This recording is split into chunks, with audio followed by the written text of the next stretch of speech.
സ്നേഹപൂർവ്വം ഷമ സീരിയലിൻ്റെ coming soon എപ്പിസോഡിൻ്റെ promo റിവ്യൂയിലേക്ക് എല്ലാവർക്കും സ്വാഗതം. പ്രിയങ്ക വരുൺ കടമ്പക്കളത്തിൽ നിന്ന് പിടിച്ച് പുറത്താക്കാൻ ശ്രമിക്കുന്നുണ്ട്. എന്നാൽ ഈ സമയം ഇതുകൊണ്ട് അവിടെ എത്തുന്ന ചന്ദ്രശേഖരനും പരമേശ്വരനും കൂടി ചേർന്ന് വരുണിനെ മുത്തശ്ശിയൊക്കെ കുറ്റപ്പെടുത്തുവാണ്. അന്നേരം വരുൺ അവരുടെ എല്ലാവരുടെയും മുമ്പിൽ വെച്ച് തറപ്പിച്ച് പറയുന്നുണ്ട്, നാളെ എനിക്ക് ഇവളുടെ കാര്യത്തിലൊരു തീരുമാനം ഉണ്ടായേ പറ്റൂ. ഇനി എൻ്റെ ജീവിതത്തിൽ ഇവൾ വേണ്ട. നാളെ ഒന്നെങ്കിൽ വീട്ടിൽ നിന്ന് തന്നെ പടിയിറങ്ങണം, ഇല്ലെങ്കിൽ ഞാൻ ഇവളെ ജീവനോട് തന്നെ ചുട്ടരിച്ച് കൊന്നുകളയും. അങ്ങനെയൊക്കെ വെല്ലുവിളി നടത്തിയിട്ടാട്ടോ വരണ്ട അവിടെ നിന്ന് പോകുന്നത്. അങ്ങനെ ഇതൊക്കെ കേൾക്കുന്നതോടെ ചന്ദ്രശേഖരന് കൂടുതൽ സന്തോഷമാക്കണേ. എന്താണെങ്കിലും ഇനിയിപ്പോൾ പ്രിയങ്ക ഇല്ലാതാക്കി കഴിഞ്ഞാൽ എല്ലാവരും വരുണിനെയായിരിക്കും സംശയിക്കാൻ പോകുന്നത്. പ്രിയങ്ക ഇന്ന് മരിച്ചു കഴിഞ്ഞിട്ടുണ്ടെങ്കിൽ കൊന്നതിൻ്റെ പേരിൽ വരുൺ ആജീവനാഥ ജയിലിൽ കിടക്കും. പിന്നീട് ഈ കടമ്പകളത്തിൻ്റെ ഭരണം നമ്മുടെ കയ്യിലാണ് വരാൻ പോകുന്നത്. അങ്ങനെ പറഞ്ഞ ഭയങ്കര പ്ലാനിങ്ങിലാണ് ചന്ദ്രശേഖരനും ഗൗതമും ഉർവശിയൊക്കെ ചേർന്ന്. ഇതേസമയം പ്രിയങ്കയാണെങ്കിൽ രാത്രിയിൽ തട്ടിക്കൊണ്ടുപോയി നാടകം നടത്താനുള്ള ഓരോ കാര്യങ്ങളായിട്ട് ചെയ്ത് വെക്കുവാണ്. പിന്നീട് പ്രിയങ്ക യശോദയെ ഫോണിൽ വിളിക്കുന്നുണ്ട്. എന്നിട്ട് താൻ ചെയ്ത തെറ്റിനൊക്കെ മാപ്പ് പറയുന്നത് പോലെ കരഞ്ഞങ്ങ് അഭിനയിക്കുവാണ്. ഈ സമയം രാധികയോട് ഫോണിലൂടെ സംസാരിക്കുന്നുണ്ട്. പ്രിയങ്കയുടെ ഈ സംസാരവും വാക്കുകളൊക്കെ കേട്ടിട്ട് രാധികയ്ക്ക് യശോദയ്ക്ക് അത്ഭുതം തോന്നുവാണ്. എന്താ പ്രിയങ്കയുടെ പെട്ടെന്നുള്ള ഭാവമാറ്റത്തിന് കാരണം എന്ന് അവരിങ്ങനെ ആലോചിക്കുവാണ്. പിന്നീട് രാത്രി ആ ഗുണ്ടകളെയൊക്കെ ഫോണിൽ വിളിച്ച് സംസാരിക്കുവാണ് പ്രിയങ്ക. അന്നേരം അവർ പറഞ്ഞതുപോലെ കൃത്യസമയത്തിന് വരുമെന്നൊക്കെ പറഞ്ഞിരിക്കുവാണ്. പിന്നീട് പ്രിയങ്ക റെഡിയായിട്ട് ഡ്രസ്സൊക്കെ ബാഗിൽ പാക്ക് ചെയ്ത് ഗുണ്ടകൾ വരാനായിട്ട് കാത്തിരിക്കുവാണ്. ഇതേസമയം ഇതെല്ലാം നിരീക്ഷിച്ചുകൊണ്ട് മറഞ്ഞിരിക്കുമായിരിക്കും ചന്ദ്രശേഖരനും ഉർവശിയും ഗൗതമും ഒക്കെ. അങ്ങനെ ചന്ദ്രശേഖരനും ഗൗതമും കൂടി ഏർപ്പാടാക്കിയ ആളുകൾ മുഖമെല്ലാം മറിച്ച് അവിടെ എത്തുന്നുണ്ട്. അവർ പ്രിയങ്കയെ വിളിക്കുകയും പ്രിയങ്കയുടെ റൂമിലേക്ക് ചെല്ലുകയും ചെയ്യുകയാണ്.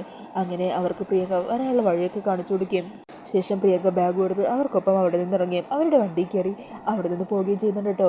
ഇതെല്ലാം അവിടെ നിന്ന് മറഞ്ഞു നിന്ന് കണ്ടുകൊണ്ടിരിക്കുമായിരിക്കും ചന്ദ്രശേഖരനും ഗൗതമും ഒക്കെ. അന്നേരം ഗൗതം അച്ഛനോട് പറയണേ, ഇത്രയുമൊക്കെ ചെയ്യാൻ ശേഷിയുള്ളവളാണെങ്കിൽ അവളെ കൊല്ലുന്നതിൽ ഒരു തെറ്റുമില്ല അച്ഛാ. ഇന്നത്തോടെ പ്രിയങ്കയുടെ ചാപ്റ്റർ ഫുള്ളി ക്ലോസ് ആകും. അതോടെ വരുണിൻ്റെ ജീവിതം അഴിക്കുള്ളിലുമാകും. പിന്നീട് നമ്മുടെ സമയം വെച്ചാ അതോടെ മോനെ നീ വാ, നമുക്ക് ഇവിടുന്ന് പോകാം എന്ന് പറഞ്ഞ് അവരും അവരുടെ വണ്ടിക്ക് പിന്നാലെ തന്നെ വെച്ച് പിടിക്കുന്നുണ്ട്. പിന്നീട് ആ ഗുണ്ടകൾ വേറെ ഏതോ വഴിക്കൊക്കെ പോകുവാണ്ടോ. അതുകൊണ്ട് പ്രിയങ്ക അവരോട് ദേഷ്യപ്പെടുക, നിങ്ങൾ ഇതെങ്ങോട്ടാണ് പോകുന്നത്, ഇത് ഏത് വഴി, മര്യാദക്ക് വണ്ടി നിർത്ത് എന്ന് പറഞ്ഞ് പ്രിയങ്ക ദേഷ്യപ്പെടുവാണ്. അങ്ങനെ അവർ വണ്ടി നിർത്തുമ്പോൾ പ്രിയങ്ക കാറിൽ നിന്ന് പുറത്തിറങ്ങി അവിടെ നിന്ന് പോകാൻ തുടങ്ങുമായിരിക്കും. ഈ സമയം ആ ഗുണ്ടകൾ പ്രിയങ്കയെ തടയുവാണ് കേട്ടോ. അതുകൊണ്ട് പ്രിയങ്ക അങ്ങ് ഭയന്ന് പോകുവാണ്. ഈ സമയം അവരെല്ലാവരും കൂടി പ്രിയങ്കയെ പിടിച്ച് കെട്ടി വണ്ടിയിലേക്ക് കയറ്റിയിട്ട് ചന്ദ്രശേഖരനും ഗൗതവും പറഞ്ഞ ആ ഒരു ഗോഡൗണിലെത്തുവാണ് കേട്ടോ. ഈ സമയം ചന്ദ്രശേഖരനും ഗൗതവും ഒക്കെ അവിടെ എത്തിയിട്ടുണ്ടാവും. പ്രിയങ്കക്കാണെങ്കിൽ ബോധമില്ല കേട്ടോ. മാത്രമല്ല പ്രിയങ്കയുടെ മുഖം ഒരു കറുത്ത തുണി വെച്ച് മൂടുകയും ചെയ്തിട്ടുണ്ട്. അങ്ങനെ പ്രിയങ്ക അവിടെ നിലത്ത് കിടത്തിയിരിക്കുകയാണ്. ഈ സമയം ചന്ദ്രശേഖരൻ ആ ഗുണ്ടകളോട് പറയണേ, കാറിൽ പെട്രോൾ ഇരിപ്പുണ്ട്, എടുത്തുകൊണ്ട് വന്ന് ഇവളങ്ങ് കത്തിച്ച് കളഞ്ഞേക്ക്. അങ്ങനെ ഗുണ്ടകളെല്ലാം ചേർന്ന് പെട്രോളിൻ്റെ ക്യാൻ എടുത്തുകൊണ്ട് വന്ന് ആ പെട്രോളെല്ലാം പ്രിയങ്കയുടെ ദേഹത്തേക്ക് ഒഴിക്കുവാണ്.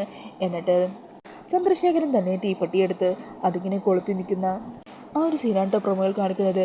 ഇതേസമയം തന്നെ അവിടെ ഹോസ്പിറ്റലിൽ ഐസിൻ്റെ പുറത്തിരിക്കുമായിരിക്കും രാധികയും യശോദയും മുത്തശ്ശിയൊക്കെ.